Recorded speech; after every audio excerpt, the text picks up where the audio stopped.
One thing about writing I wish I knew sooner, and what no one seems to be talking about, is when to start your story. Hi, my name is Noah Burham, and I'm an 18-year-old aspiring horror author, and this is Writing Tip Wednesday number 4. One thing I struggled with when I began writing my novel is trying to figure out where to start.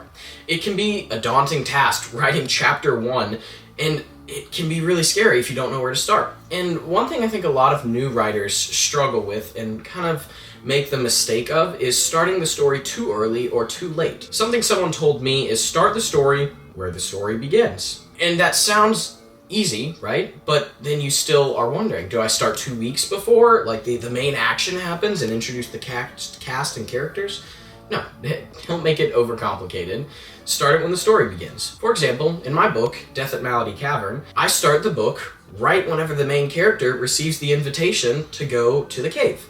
I don't start it a week before and introduce all the characters in the cast. I start it right at the beginning, right where the story starts. And I see far too many new authors begin either too far into the past and introduce the characters and lose the attention span of the audience, or start too far into the future in the midst of the action and confuse readers and end up losing a lot of traction.